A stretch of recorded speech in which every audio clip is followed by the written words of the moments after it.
Alors pourquoi tout à coup on a une telle augmentation de ce programme-là? À la question posée, la réponse est c'est parce que c'est le programme pour lequel on peut dépenser le plus rapidement. C'est pas parce que ça correspond à un besoin. C'est pas parce qu'il y a une étude d'ingénieur qui a dit voici, nous avons la preuve que lorsque l'on met du pavé sur du béton troué, finalement ça marche. C'est parce que c'est là où on peut dépenser le plus rapidement. Alors, quand on a une augmentation là, de 300 millions de dollars pour 3 prochaines années, parce que c'est là où on peut dépenser le plus rapidement, on peut conclure un faux sens de l'urgence. C'est ce qu'on appelait à l'époque du pavage d'élection. Il n'y a aucune gêne, il n'y a aucune honte à retourner à des méthodes duplessistes de gestion des dépenses, des revenus de la ville et donc de la poche des citoyens. Ce qui est le plus inquiétant là-dedans, si on investit, mais on investit bien, on sait qu'on ne sera pas obligé d'augmenter la dette ad vitam aeternam parce qu'on va avoir fait des investissements qui vont être sur le long terme, qui vont pouvoir être rentables pour la ville de Montréal. Mais là, c'est pas du tout ça qu'on voit. On fait des investissements qu'on va être obligé de refaire l'année prochaine. Au niveau, entre autres, de la STL, l'achalandage est en baisse. Tous les objectifs sont non atteints. On voit de plus en plus ça souvent, entre autres, au niveau des médias sociaux. Les gens se plaignent de la fameuse classe sardine, notamment dans le métro sur la ligne orange. Les investissements qui ont été reportés, on peut penser, ou tout simplement décalés. On peut penser à la ligne bleue, qu'on n'a toujours pas d'annonce, la SRB P9 qui est rendue un running gag. Ou encore, on a décidé finalement de retaper les MR73 au lieu de les remplacer. La semaine passée, je vous ai révélé qu'il y avait un programme il y avait une rumeur d'un programme qui était planifié pour faire des voies partagées entre autobus et vélo. Lorsque je l'ai annoncé, j'ai eu espoir que la ville le contredise en disant non, non, ce n'est qu'une rumeur.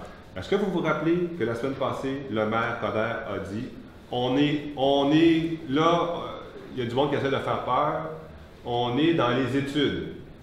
Bien, on a la preuve que ce programme-là, il est planifié, on connaît le nombre de kilomètres de rue, on a prévu les dépenses, on sait exactement quand, comment il va être fait. La semaine passée, le maire vous dit on est au niveau des études, il y en a qui partent en peur. On a la preuve, c'est dans le PTI. Un autre élément sur la culture du secret, les dépenses pour l'important quartier de Griffintown passent de 100 millions à 200 millions.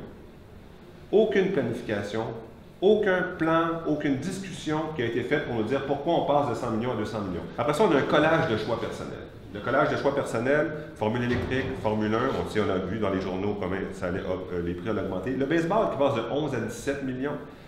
Pendant ce temps-là, le vélo reste stagné à 45 millions. Alors, si on faisait un ratio, un rapport entre le nombre de déclarations versus le budget, c'est peut-être le domaine dans lequel on aurait le plus grand déséquilibre. Le maire qui dit que c'est donc important pour lui à chaque semaine, dès qu'il y a une personne qui meurt, il met sa main sur son cœur et il dit il va falloir qu'on investisse dans le réseau cyclable, mais le réseau cyclable, il reste à 45 millions année après année, ça ne bouge pas. Finalement, il y a une centralisation phobiaque. Une centralisation, le seul budget qui augmente pas, dans tout ce qui augmente. Une augmentation du PTI de 68 %, c'est notable. Ils s'en pètent les bretelles sur le corps en disant « Wow! Quelle immense augmentation de notre capacité à réaliser les choses! » Le seul qui n'augmente pas, c'est le budget des arrondissements. Si vous voulez avoir un dernier exemple de la centralisation phobiaque, il y a un arrondissement qui, lui, va avoir une capacité de dépenser phénoménale. C'est Ville-Marie. Tous les autres arrondissements, oups, coïncidence, qui est le dernier en arrière, l'avant-dernier au fond, Plateau Mont-Royal. Plus on est proche du maire, plus on a de chances de pouvoir réaliser des choses. Plus on est loin du maire, moins on a de chances de pouvoir réaliser des projets futiles structurants. Pour toutes ces raisons-là, nous déclarons que ça, c'est le budget, c'est le PTI de M. Coderre, c'est le legs qu'il fait, c'est cette centralisation abusive, c'est ce sens du secret, c'est ce faux sens de l'urgence qui sont abondamment illustrés dans les documents que nous avons sous les yeux.